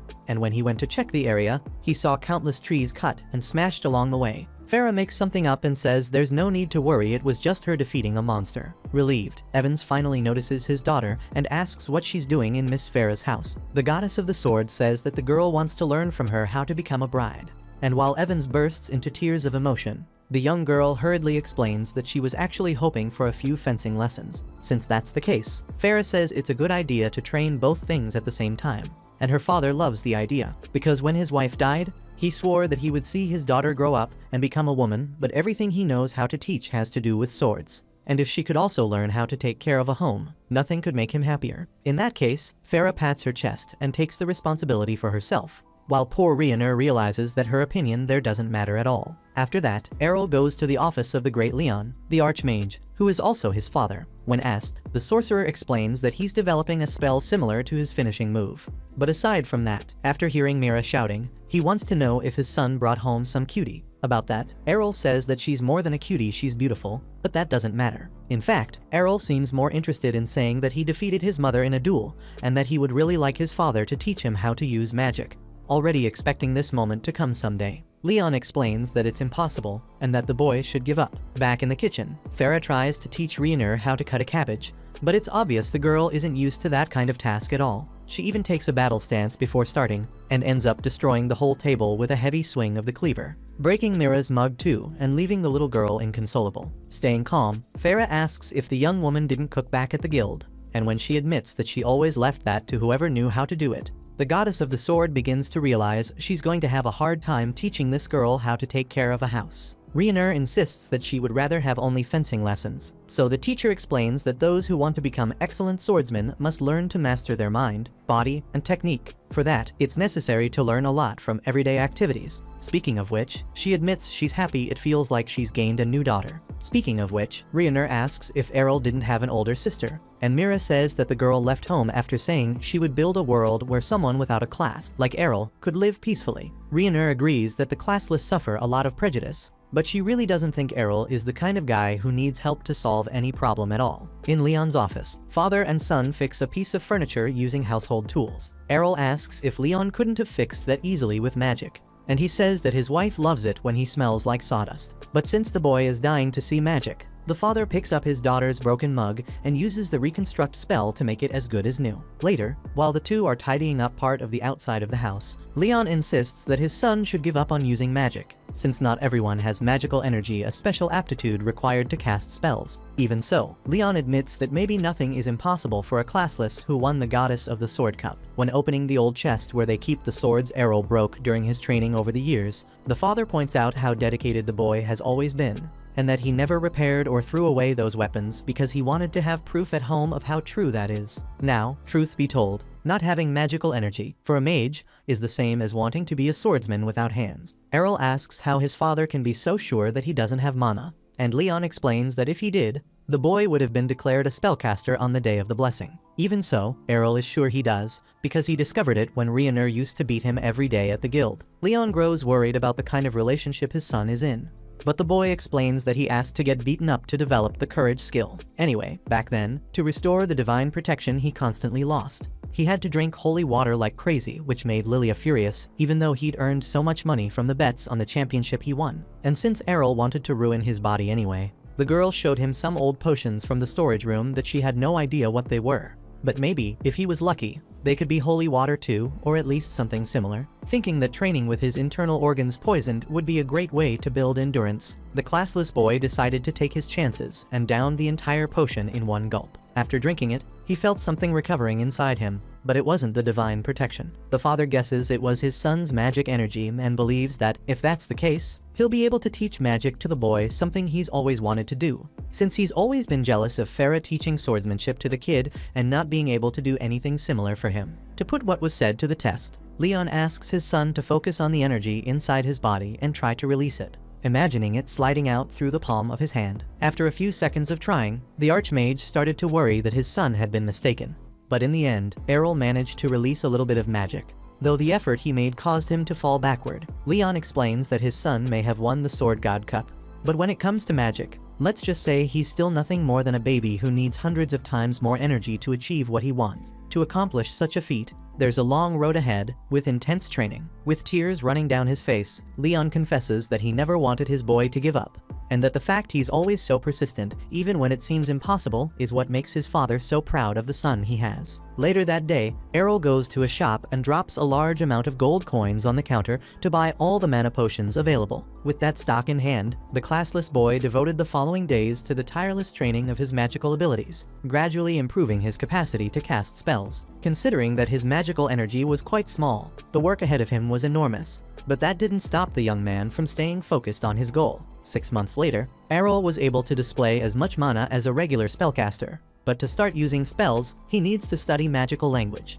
which is a system that serves to structure magic itself. If you master this technique, when casting a spell, it will automatically appear in your mind. To develop that technique, Errol needs to build each spell in his head every time. According to Leon, it wouldn't be a bad idea for the boy to study at the Magic City Institute, a place where the Archmage himself studied when he was younger, but where it's necessary to take a test to be admitted. At lunchtime, Mira smiles as she admires her mother's soup, but gets upset when Rioner says that, actually, she was the one who cooked it. So she starts finding faults in the food for no reason. Farah points out that Rioner has become a great cook and swordswoman, while Leon acknowledges that she's as beautiful as she is hardworking. Farah jokes that she's jealous, and Rioner likes the fact that this couple is so close. She likes to think that if her mother were alive, her parents would be like that too. To please his wife, Leon conjures a heart of fire that splits into several birds flying in coordinated circles, and that trick increases Errol's desire to train and become stronger. 3 years later, Rioner is still going strong, training intensely at Errol's house and developing other skills, like making a tea that Farah fell in love with. However, in the middle of this relaxed moment between the two, Mira starts crying and says she went to wake her brother up. But there was only a letter left behind saying that he was going to the City of Magic. The mother comforts her daughter, who can't stop crying, pointing out that Errol had indeed mentioned his interest in magic. But this departure seems far too sudden. Rioner comments that she once did something similar with her father, and now she understands how sad it is to be abandoned like that. Farah hugs the girl and asks her not to do the same thing as her son, and she promises she won't, especially since she still has a lot to learn there. Farah confesses that her children are a bit more reckless than she would like, and she pretends she doesn't know who they take after. Leon appears right after waking up and has no idea what's going on. Meanwhile, on the way to Alsbel, the City of Magic, the classless one learns from the coachman that it will take approximately 2 more days to reach their destination. By the way, this man comments that the young one is really strange, since 3 years ago he caused quite a stir in the City of Swords and then simply went back home as if nothing had happened. and now he's suddenly heading to Alsbol out of nowhere. Listening to the conversation, accompanied by some friends, a passenger in the carriage comments that Errol seems a bit older than them to be entering the Magic Institute, and that maybe it's already too late. A friend asks Kaido to stop picking on the guy, since he probably failed the entrance exam several times. Kaido says that Kyufa might think she's defending him, but she's actually bullying him even more, so the two start arguing. The last girl asks them to calm down, and the boy tells Colette to shut up. After the situation settles down, Kaido asks what kind of magic Errol is good at, saying he's good at red magic. Thinking about what to answer, Errol remembers a lesson he had with his father about the 6 styles of sorcery, which are divided by colors: red, blue, green, yellow, white, and black. While the magical ability a person can obtain varies for each individual, in Errol's case, there is no such limitation. After recalling that day, the boy says he's not good at any kind of magic, since he's classless. Kaido is left speechless, while Kyufa laughs and says the man is joking, since no classless person would bother going to the Magic Institute. The kid asks if he looks like a clown, but Errol shows his ID and proves he was serious. The 3 kids are left in shock after seeing a classless person for the first time. Kaido wants to know if Errol has a screw loose for wanting to enter the institute, and the poor guy feels like he's had this conversation before. Suddenly, a frightening roar is heard in the middle of the forest. Errol imagines it came from the Troll King and that it was directed straight at them. Scared out of his mind, Kaido tells the driver to hit the gas, but the horses were so startled that they froze completely. Like a Teletubby, Colette screams that it's time to say goodbye, but Kyufa beats her chest and declares that, king or not, a troll is still a troll. Thinking along with her friend, Kaido assumes the king must be slow because he's huge, so the two agree they could exploit that weakness and win the fight if everyone works together. Colette joins her partners, and then the troll appears before the carriage. Colette starts panicking again, but the boy in the group gives her a shove, saying that fighting in fear means fighting already defeated. However, at that same moment, the real Troll King, 4 times bigger than the first, appears and sends the other one flying into the sky, and the trio immediately concludes that they're going to die. Still, trying to stop shaking, Kaido steps off the carriage with his wand, ready to go down shooting. In an impressive display of courage, the boy gathers all his mana at once and launches a fireball at the troll, but it only serves to make the monster even angrier. From that moment, Kaido knows his time has come, but Errol decides to intervene with an explosion and vaporizes the enemy in the blink of an eye. The kids stare in shock at the classless one, since explosion powers are supreme level red magic, the kind only archmages can cast. After ending the fight, Errol heals the horses and gets them moving again, so Kaido decides to apologize for having underestimated him just because he's classless. As if that weren't enough, he asks if he can call Errol Master, since he wants to become a great wizard like him. Errol shows his classless ID again, but the kids start to suspect it's fake and that he's hiding his true identity for some reason. At that moment, Errol regrets not having used only his sword to kill the troll. Hours later, the carriage approaches the gate of Alsbol, the city of magic, practically a walled island in the middle of a lake. When the travelers say goodbye to the coachman and cross the bridge to the city, Kaido follows Errol like a little puppy, which annoys his friends. After all, if this guy is much more powerful than he says he is, maybe he used a spell to control Kaido's mind, so they should keep an eye on their friend. Hearing that from afar, Errol can't take it anymore and just wants this whole situation to end already. Inside the city, once Errol used an explosion in the forest, Kaido asks if he's going to take the Red Institute's exam. Being honest, the boy didn't even know that the institutes were also divided by colors, just like the magic classes, and the kid explains that the difference between them is so big that they need to be divided. By the way, Kyufa explains that she's going to the Blue Institute, while Colette is going to the green one. Kaido teases them, saying they'd better open their eyes, or they'll end up being sent away and having to go back to the countryside with their tails between their legs. Speaking of that, Errol hopes he won't be stopped from taking the test, like what happened in the City of Swords. Therefore, he decides to go with Kaido to the Red Institute, where both of them fill out a form with their personal information to start the test. Errol hands his paper to the receptionist who, when looking at the candidate's class, asks if he filled out the blanks correctly. The boy gets tense, certain he'll be stopped from taking the exam once again. However, the employee only wanted to confirm the information and assures both boys that they're in the initial phase of the exam. Confused, Errol asks if he's really allowed to take the exam being classless, and the girl confirms that everyone can participate, which surprises the boy. On the way to the first phase, with a smile from ear to ear, Kaido assures that his master will pass the exam easily with all his vast power. As soon as they arrive at the testing field, a candidate is throwing a fireball at a mannequin wearing war armor, and upon hitting it, he's approved in the test. Next, a cocky kid shows up full of arrogance, looking down on the others for having used only simple fireballs. The person in charge of the exam is impressed when reading the boy's form, Realizing that he's already a mage, an advanced class, even though he's so young, Errol asks what's so special about that. Then Kaido explains that those blessed with an advanced class are considered prodigies, and they always have a much smoother path toward success, which makes everyone envious. Thinking about his father, Errol finds it curious that someone with an advanced class could also be just an ordinary man with a peaceful life in the countryside. Finally, the cocky candidate asks if he can destroy the mannequin with his flames. Kaido comments that this kid thinks too highly of himself, and Errol replies that Kaido himself isn't one to talk much. Then the candidate casts Eruption, a sinister pillar of fire that leaves everyone around him in shock except Kaido, who mocks the guy by saying he's strong, but still nowhere near his master's level. Errol slaps the boy on the head to make him learn to stop dragging him into things, and that gives the blonde brat an opening to claim that this so-called master surely knows the difference in strength between them, since not just anyone can melt metal with fire. That said, Errol points toward the mannequin, and when the boy looks in that direction, he notices that it's still standing. The examiner explains that it's because the dummy was made of mithril by the Yellow Institute, and it's practically impossible to melt that rare ore. Kaido uses this to make fun of the kid again, pointing out that he showed up acting all high and mighty but didn't even do what he promised. Errol gives another smack to the brat's head and steps forward when he's called for his turn. The arrogant boy tells him to prove he's really that good, since he claims to be stronger. Errol replies that he never said that, and then Kaido appears behind him, assuring everyone that his master will show what real magic is. Hearing that, Errol gives another knock on the kid's head and finally positions himself to start the test. Since it's the first time he's doing this against mithril armor, he decides to put extra effort into the spell. He then casts a beam of eruption that hits the armor lightly, but nothing happens. The arrogant candidate takes the chance to mock the attempt and go after Kaido, who's left speechless, but then they're both surprised when the mannequin completely melts. Outraged, the brat accuses Errol of cheating, since eruption doesn't melt mithril. The classless boy admits he tweaked his spell a bit.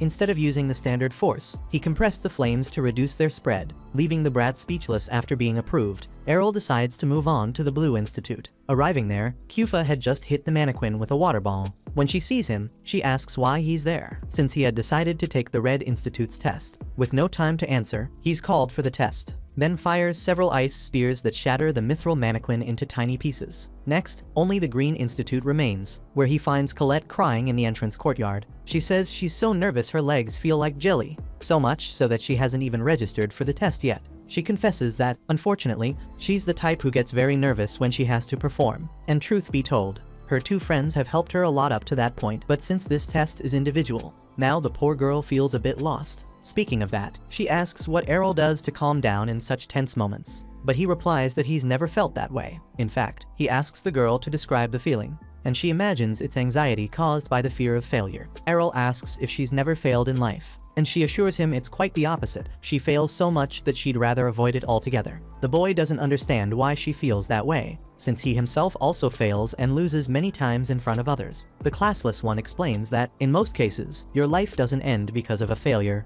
and Colette realizes that she can try again later if she doesn't succeed. Understanding what he meant and feeling calmer, the girl thanks him for the advice, and when asked what the Green Institute's exam is like, she says that you must make the whirlpool spin with magic to be approved. Next, when he steps forward to take the test, the classless one focuses, wand in hand, and casts a tornado that devastates the windmill. He thought that thing was made of mithril too, but it seems it's only wood. Either way, it's done for now. As the next candidate, Colette begins to tremble with fear, since she has to take the exam right after that shocking display.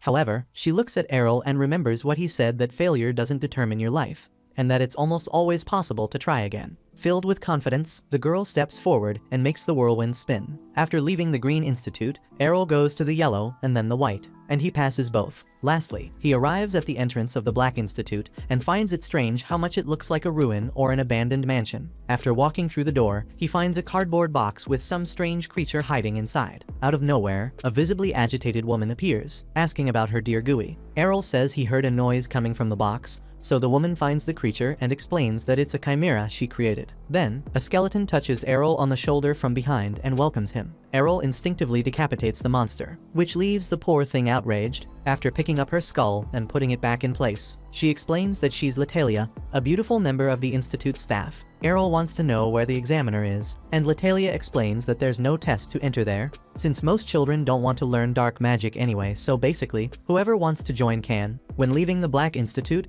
the classless one is found by the trio of boys. After he won the hearts of all three, Each of them now wants him to join the institute they belong to. However, he says he won't join any particular one. In fact, he wants to join all 6.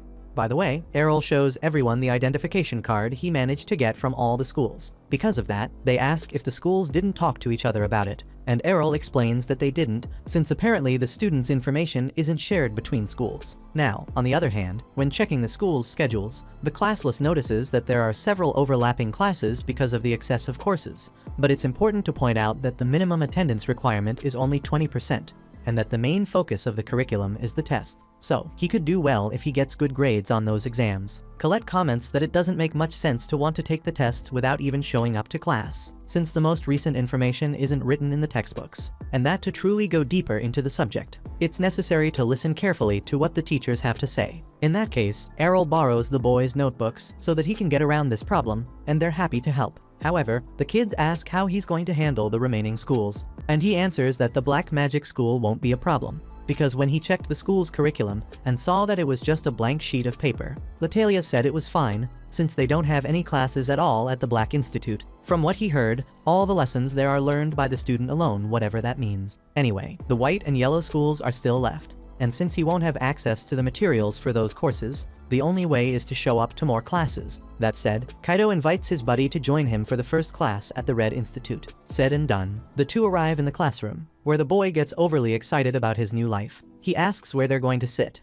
and Errol immediately calls dibs on the back row. Curiously, the cocky kid who picked a fight with them during the exam was also in that class, and even though he had lost all the confidence he had after being humiliated in the test, the brat kept raising his tone, insisting that it's impossible for a mage like him to be inferior to a conjurer like Errol. Errol calmly explains that he isn't a conjurer, nor a mage, and much less an archmage, which confuses the boy's head even more. He no longer knows what to believe about this crazy guy. At that moment, the teacher arrives and asks everyone to sit down so the class can begin. But before that, the cocky student introduces himself as Royce and asks what Errol's class is, since he was the only one, besides himself, capable of using eruption during the exam. The teacher reads in his records that the other student is classless, and that information leaves Royce even more disturbed. With no time for more side conversations, the instructor starts the day's lesson, and Kaido quickly realizes, right on the first day, that he's going to struggle with all this theory and math, a ton of bureaucracy just to cast a single spell. Errol, on his part, is frustrated and bored from receiving such a basic lecture about sorcery,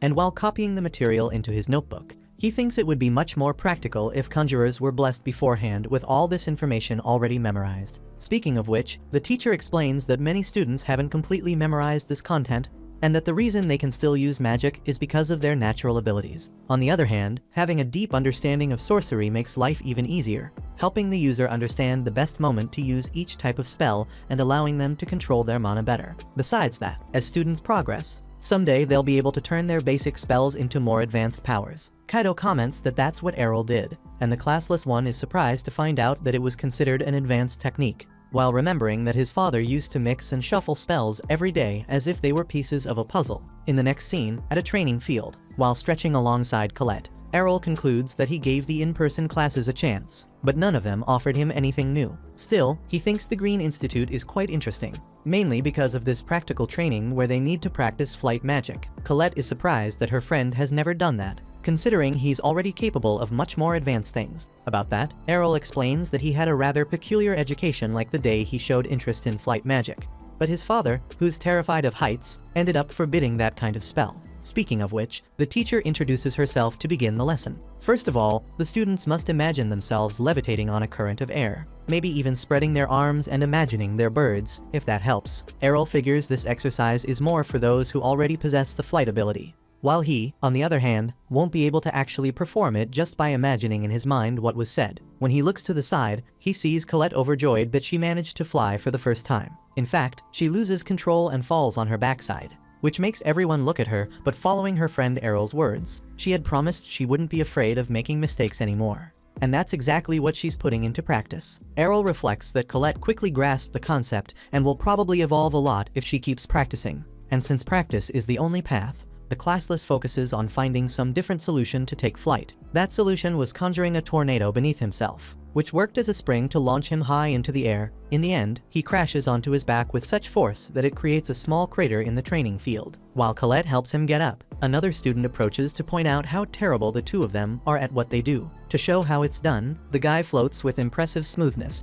and performs an extremely graceful flight without the slightest difficulty. After landing on the ground with everyone's admiring eyes fixed on him, he explains that he focused all his studies solely on the art of flying ever since he became a conjurer. And because of that, he won this race. Errol asks what's this talk about a race, and Colette explains that it's a sport that uses flight magic, where people compete by flying through a course to see who reaches the goal first. Errol finds it fun and volunteers to participate, which makes the human parakeet even more vain, reminding him that to take part in an aerial race, it would be good to learn how to fly first. In that case, Errol promises to train enough to handle the competition.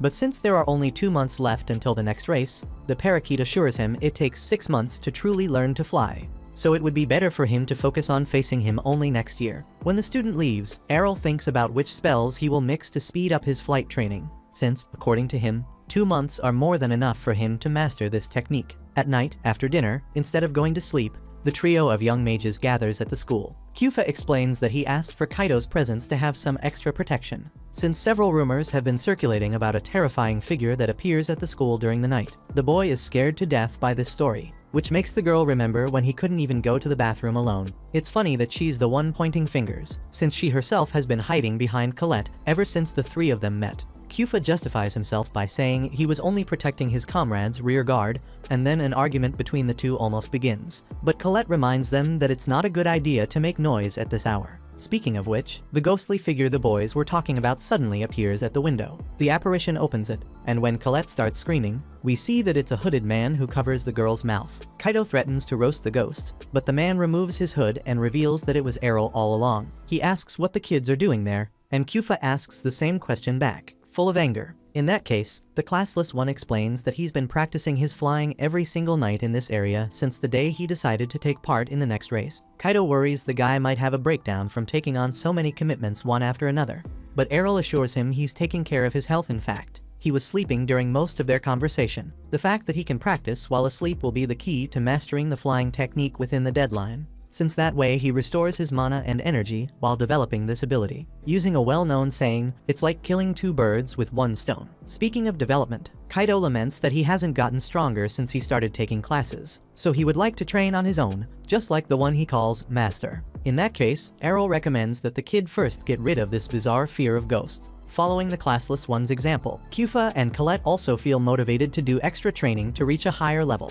Later, after saying goodbye to the boys, Errol still feels quite awake, so he goes to the Black Institute, where he finds Latalia at the reception desk as always. Excited, the skeleton asks if the boy came to see her, but he only came to ask permission to access the library. Frustrated, she hands him a card and asks which book he came to look for, and he replies that no book in particular. In fact, he's read all the books he has at home, so he thought it would be good to find some new content about dark magic. Latalia finds this interest curious, since most of the time people just want to keep their distance from that kind of sorcery. The next day, Errol interrupts the teacher's class to tell him that the 3rd line of the enchantment he's writing is wrong. Surprised, the instructor notices the mistake and rewrites the line. Kaido comments that the master is really amazing, and Errol says that spells don't appear in his mind automatically, meaning he has no choice but to memorize each one of them. To memorize so many spells, he had to greatly shorten the size of the enchantments in his head. Hearing the conversation, the teacher finds the classless one's situation interesting and hands him the chalk so that he can write one of his spells on the board. Without hesitation, Errol goes up and shows a shortened version of the teacher's spell, who acknowledges that maybe the spell really can be invoked that way, although it could also result in a dangerous explosion if it fails. Errol, in turn, explains that he doesn't need guarantees when he has divine protection, and even though he sometimes suffers considerable damage, as long as he doesn't die, everything's fine. Recognizing the student's wisdom, the teacher offers him an exam to promote him to the 2nd grade. In the middle of that, Royce steps in to ask if he can take the test too. So, the teacher gathers both apprentices in the test area and points to an iron gate that holds the monsters that will be part of the exam. When each student steps onto the field, a monster will be released and must be defeated with magic before it reaches the conjurer, since that's the rule to pass the test. Finally, the instructor asks who volunteers to go first, and Royce insists on starting. So, when he stands on the line and the gate opens, a giant minotaur comes out, charging furiously toward the human. Even though he's tense because of the creature's strength, the mage doesn't give in to nervousness and casts an eruption at the monster, but ends up missing. Errol notices that this power is stronger than what Royce showed in the first exam, and the teacher understands that this is the boy improving with the lessons. Finally, Royce tries in every possible way to hit the Minotaur with several consecutive eruptions, but fails miserably in each attempt. The teacher comments that eruption isn't very suitable for a moving target, besides the fact that Royce is clearly anxious about the Minotaur's approach, which harms his focus and aim. Suddenly, the monster manages to get close enough to attack the boy, but the moment it does, it suddenly vanishes without leaving a trace. Royce doesn't understand what just happened, while the teacher laughs and reminds him that this is only a school, not the Colosseum. After failing, the student painfully feels the weight of his mistake as the teacher points out that it usually takes 2 years for people to actually be ready for a test of that level, and that Royce actually did pretty well. If he keeps dedicating himself for those 2 years, he'll certainly be able to come back and defeat that Minotaur. Realizing he's weaker than all the second-year students, Royce understands that the teacher only allowed him to take the test, knowing he wouldn't pass, just to make him realize he isn't as advanced as he thinks. In short, it was like throwing a bucket of cold water on Royce without losing composure. That lesson made him more humble. He recognized his limits and promised to work with more humility from now on. Next, Errol is sent to the field, and the teacher announces that he will release a monster of the same species as the previous one. However, when the creature leaves its cell, the classless boy wonders how on earth this huge thing could be of the same species as the Minotaur. In the midst of that, a girl runs in, apologizing to Professor Bacchus, saying there had been a mistake. One of the superior Minotaurs had been mixed in with the others for the exam. However, it was already too late. The Minotaur was charging forward with all its speed and strength toward the student. On the other hand, Errol doesn't know anxiety. Completely calm, almost too calm, he conjures 2 spears of fire and shoots them at his target. But the monster manages to dodge with a leap. Seeing that, Bacchus worries that the superior Minotaur might not fall into the trap designed to protect students from being attacked. So he tells Errol to leave the field so that he can defeat the threat himself. However, the student insists he can handle it. After all, the fire spears missing was part of his calculation. They turn around and strike the Minotaur from behind. Now that his target is immobilized after taking a heavy blow to the joints, the classless boy casts an eruption and finishes the job. The teacher can't believe what he's seeing, since this kind of Minotaur is only used to train elite students with extremely rare and advanced classes. It makes him think that maybe they made a mistake when they classified Errol as classless. Either way, the boy has earned it and is promoted to the 2nd year. Later, when the trio of mages meets with Errol, Kaido keeps bragging that his master is the best there is, as if he were the one who passed the test. Speaking of which, even though Errol passed the exam, he looks downcast. After all, this kind of promotion test usually happens only once a year, at the end of the semester, and this one at the Red Institute was an exception because he was recommended by his instructor. Still, the boy fears that the same might not happen at the other schools. Check out these videos appearing on your screen and subscribe so you don't miss the next part.